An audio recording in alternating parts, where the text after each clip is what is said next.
Well, I've been thinking about this idea of what we need to grow, right?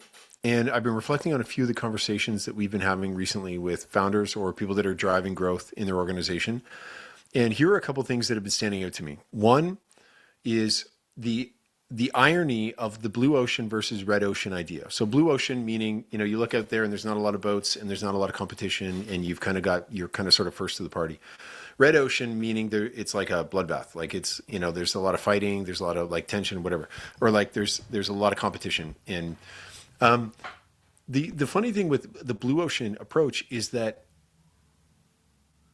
you have to be you have to have the insight to understand what a blue ocean opportunity looks like, because there are conversations that we've had with some people that are talking specifically about showing up in AI search, talking about how the tools have changed, talking about what's happening at the machine layer below the surface. And there are some conversations we've had where people are legitimately like looking out, and I think they're kind of looking, going, well, I don't see a lot of competitors in our space, or I don't see a lot of businesses, like I don't see a lot of ships, like our ships out there in that spot. So I don't see a lot of activity out there. So maybe this isn't such a time sensitive or important thing. And yet the funny thing is that if you wait until you see competitors out there, you see a lot of the similar, same ships or a lot of ships out there doing, like, competing for that space.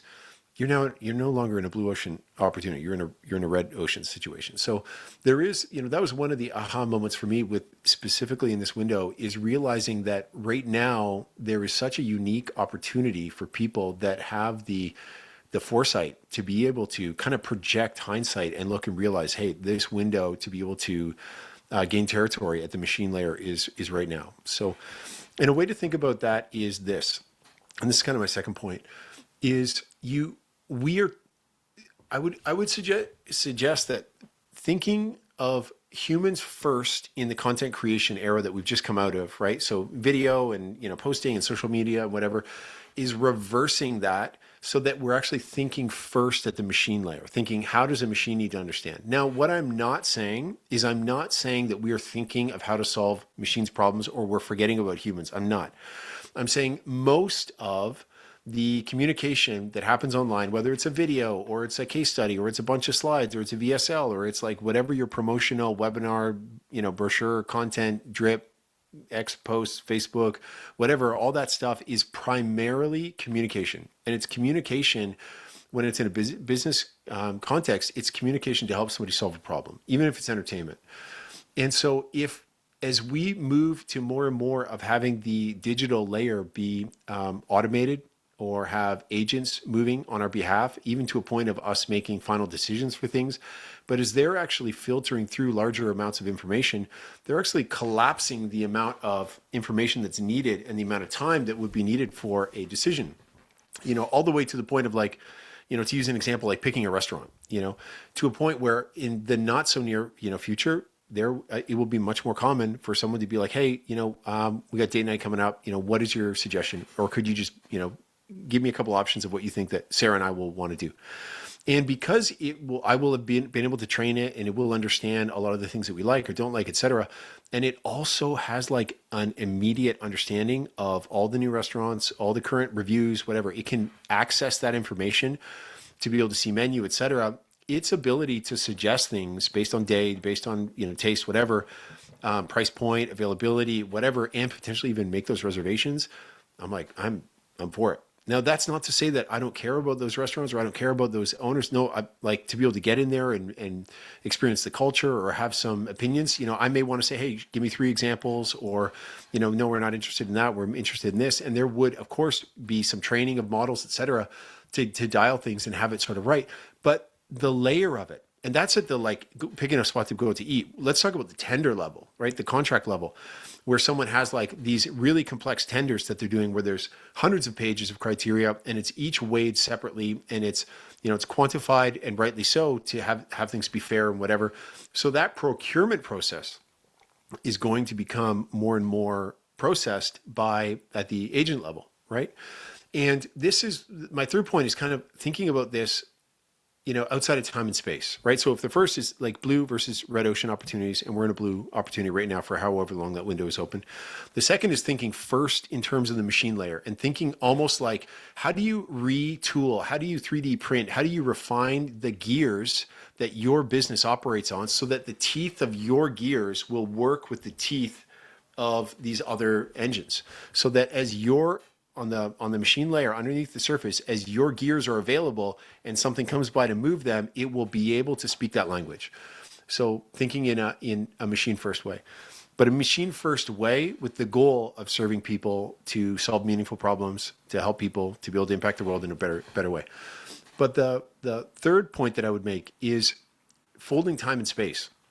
I would also be thinking about this in a way that is very different in terms of how you are able now to be securing, to be answering customers' questions or agents' questions in the future now. You can answer those things. They don't know that you're doing that. Your competition doesn't know that you're doing this. But as you use certain tools or you think through your process or a combination of both to be able to see what are people searching, what are they asking, and as you are able to be creating content, whether it's your LLMs, TXT record, the way you set up your schema of your site, the way that you're, producing case studies, articles, etc.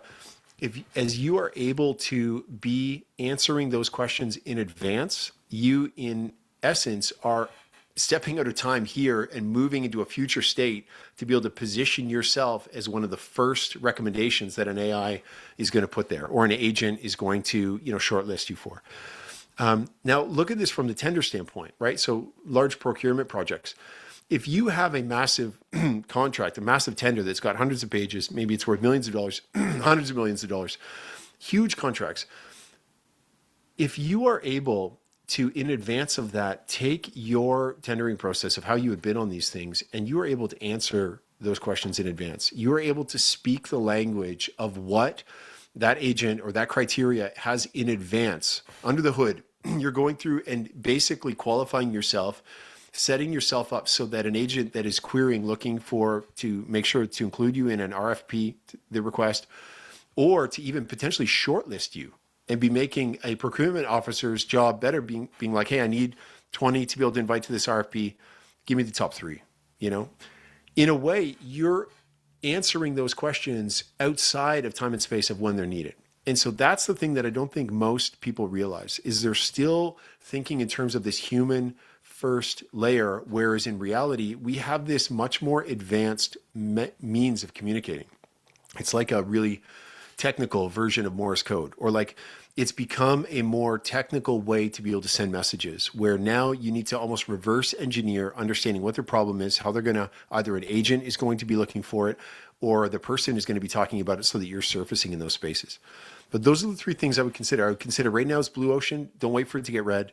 I would consider think machine first in terms of how you're communicating, but think human first in terms of who you are serving and what their needs are and how they might be interfacing on the other side of the machine side. And then finally, be prepared to be thinking about stepping outside of time and space. Make the investment of what you're doing right now with your strategy, your digital strategy, your machine layer strategy, your content strategy, have that essentially be positioning you outside of time and space to be winning in the future. Cool.